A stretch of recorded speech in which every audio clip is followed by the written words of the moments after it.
what is involved in a person's recovery, rehabilitation, after they've acquired a traumatic brain injury? Gail, perhaps?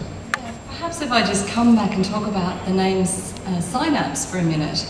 You know, with the brain, what generally happens is those neurons stop talking to each other. So rehabilitation and recovery, in some sense, is about getting those neurons and synapses to, again, close and talk to each other, to communicate. With rehabilitation and neuroplasticity now, one of the key things is to do the right activity that's going to help those neurons communicate and connect up again.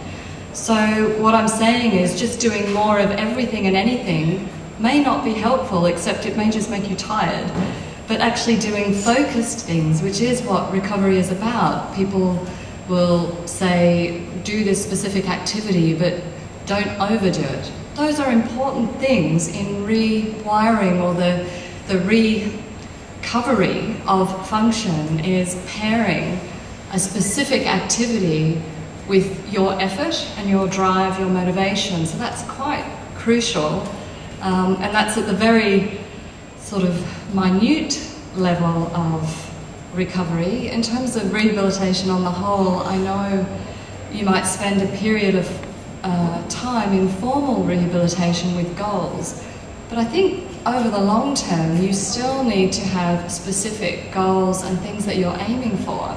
Even if you think you're done or finished, the brain's not finished until you say. So in that sense, rehabilitation and recovery can go on for many, many, many years. And I've worked with people 10 plus years down the track, and they still say that they have little changes and can make gains.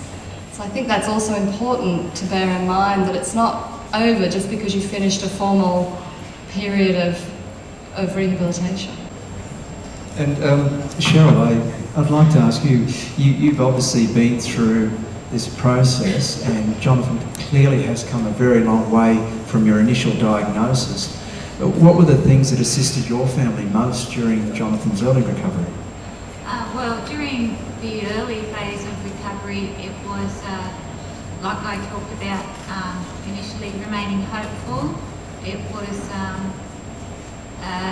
disencumbering ourselves from a negative energy that does exist or did exist around brain injury. I must say that I'm really pleased, and it's really refreshing to hear Gail and Ray talk about, you know, brain injury still, the recovery process can still happen 10 years and out, because Jonathan only learnt to run after 10 years post his accident. So there's no expiry date. That's what I wanted to add on what you said. But in the early days, yes, it was remaining hopeful. It was staying focused on short-term goals, and whether that be as small as him wiggling his little finger to as big as him breathing on his own. We had to live in the present. We couldn't look too far ahead. The future looked scary, so we had to stay in the present. But of course it was also having the support of our extended family around us, and yeah, we couldn't have got through it without that. As a service provider, we see people making actual recovery for many, many, many years down the track. But the larger part of rehabilitation really happens in the community. It doesn't really happen in a clinic or a hospital. There's a big important part happens there, and I'll go on to talk about that. But a larger part happens in the community. I think if you scan the world, you can see great glimmers of gold nuggets of services all around the place in the developed world and rich countries. Say that looks good and that looks good, but you rarely see a really comprehensive continuum of services.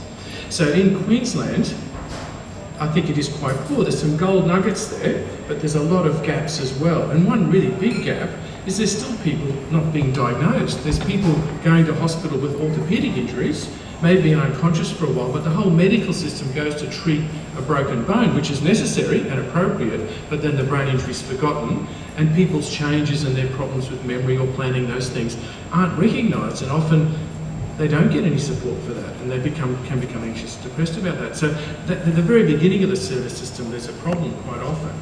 I'm a case management service primarily, the ABIOS, but We only work within a 150-kilometre radius of Brisbane. If you have a brain injury outside, you don't get any case management services. Respite, there's not age-appropriate respite services for people with brain injury. Innovative vocational services. I acknowledge CRS Australia has a brain injury team, but we don't have innovative vocational programs for brain injury. And there's poor vocational outcomes because of that. I think we can do a lot better in that area. You can see I'm on a bit of a hobby horse now of different things, but I think all the way along. I made a list, will I go on with my list of things that we need? I don't think so.